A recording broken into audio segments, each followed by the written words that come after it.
Si tu veux apprendre ta religion correctement, viens me rejoindre sur mon nouveau site internet i-islami.com. Croyances, langue arabe, jurisprudence, tajwid, tafsir, sciences du hadith, comportement et exhortation. Tout cela dans une seule et même formation. Tu pourras apprendre les bases de ta religion avec des vidéos simples et détaillées. Pour plus de détails, rendez-vous sur i-islami.com. Bonne vidéo. Assalamu alaikum wa rahmatullahi wa barakatuh. Dans cette nouvelle vidéo, nous allons définir ensemble le nom d'Allah Azza wa Jal, Al-Batin. Nous diviserons cette vidéo en trois parties. La première partie sera consacrée à la définition du mot Batin dans la langue arabe. Dans la deuxième partie, nous verrons la définition du nom d'Allah Azza wa Jal, Al-Batin. Nous y verrons entre autres la manière dont est cité le nom d'Allah Azza wa Jal, Al-Batin dans les textes, ainsi que la croyance que le musulman doit absolument avoir vis-à-vis de ce nom. Dans la troisième et dernière partie, nous verrons l'impact que le nom d'Allah Azza wa Jal Al-Batin doit avoir dans la vie du croyant. Nous verrons que la correcte et parfaite croyance vis-à-vis de ce nom permettra au croyant d'affirmer la hauteur d'Allah Azza wa Jal tout en affirmant sa proximité. Sans perdre plus de temps, on passe à l'explication. Bismillah walhamdulillah wassalatu wassalamu ala rasulillah wa ala alihi wa ashabihi wa man wala. Amma ba'd. La définition du mot Batin dans la langue arabe. L'origine du mot Batin vient des trois lettres Ba, Ta, Nun, qui forment le verbe Batana, qui signifie disparaître, se cacher. Quant au mot Batin, il signifie celui qui est caché ou à l'intérieur d'une chose. La définition du nom d'Allah Azza wa Jal, Al-Batin. Le nom d'Allah Azza wa Jal, Al-Batin, signifie celui qui est proche de ses serviteurs par sa science. Il connaît avec perfection ce qu'il montre et ce qu'il cache, et il n'a pas d'égal dans cela. L'imam Sa'di rahimahullah a dit « Al-Batin signifie la connaissance parfaite et précise d'Allah, des secrets et des choses cachées. Il indique également sa proximité parfaite. » Fin de citation.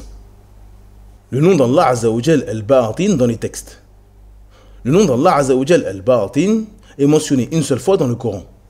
Allah Azza wa Jal dit Huwa al-awwal wal-akhir wal-zahir wal-batin wa huwa bi kulli shay'in alim. Dans la sourate 57 au verset 3, d'après la traduction approximative, Allah Azza wa Jal dit c'est lui al-awwal et al-akhir, al-zahir et al-batin, et il est connaisseur de toutes choses.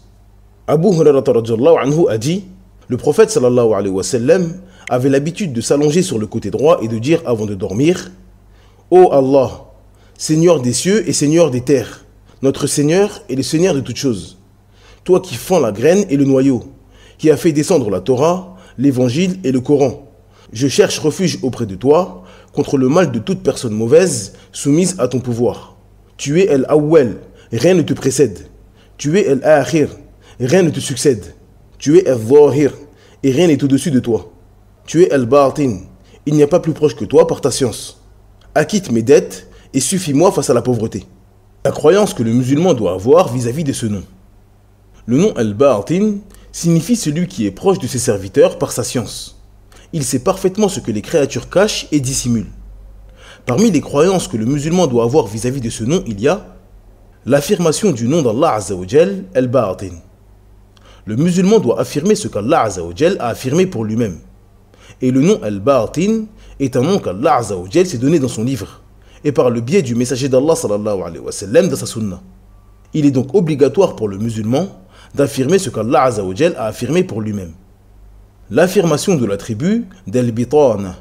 Comme nous l'avons dit dans les précédentes vidéos sur les noms d'Allah Azza wa Jal, de chaque nom d'Allah découle un attribut qu'il faut également affirmer sans le faire ressembler aux créatures. Allah Azza wa Jal est proche de ses créatures. Sa proximité est due à sa science parfaite, qui englobe toutes choses. Il connaît parfaitement tous les secrets des serviteurs, ceux qu'il divulgue et ceux qu'il cache. Allah Azza wa Jal est le seul à connaître les intentions des créatures, et ceux qu'ils ne disent et montrent à personne. Affirmer la hauteur et la proximité d'Allah Azza wa Jal. Dans le noble Coran, Allah Azza wa Jal cite parfois un seul nom dans un verset. Parfois, il en mentionne 2, 3 ou plus dans un seul et même verset.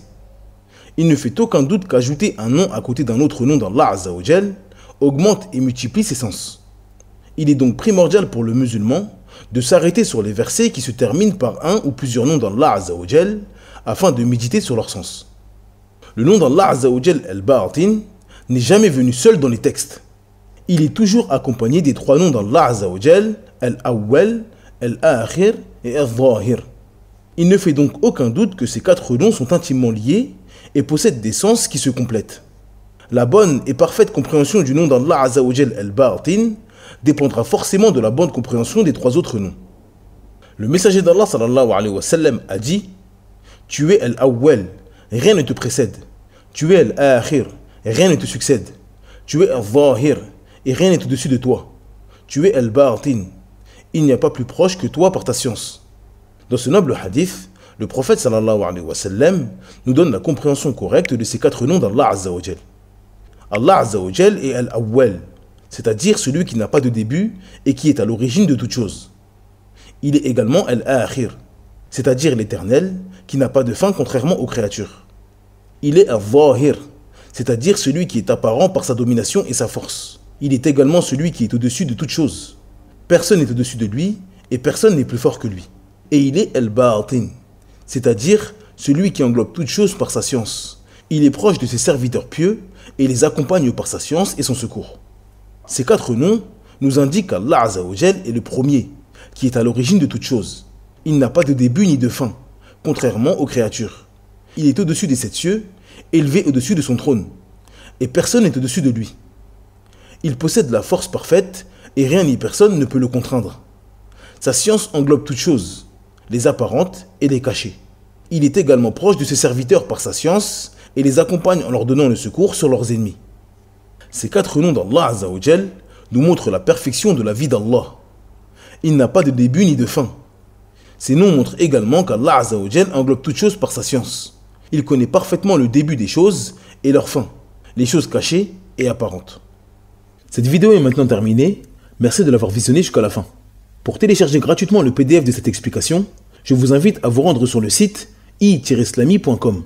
N'oubliez pas de vous abonner à la chaîne et d'activer la cloche de notification. Cela permettra de toucher un plus grand nombre de personnes, Inch'Allah Azza wa Jal. En attendant, je vous dis Assalamu alaikum wa rahmatullahi wa barakatuh. Subhanaka Allahumma bihamdik, ashhadu an la ilaha illa ant, astaghfiruka wa atubu ilayk.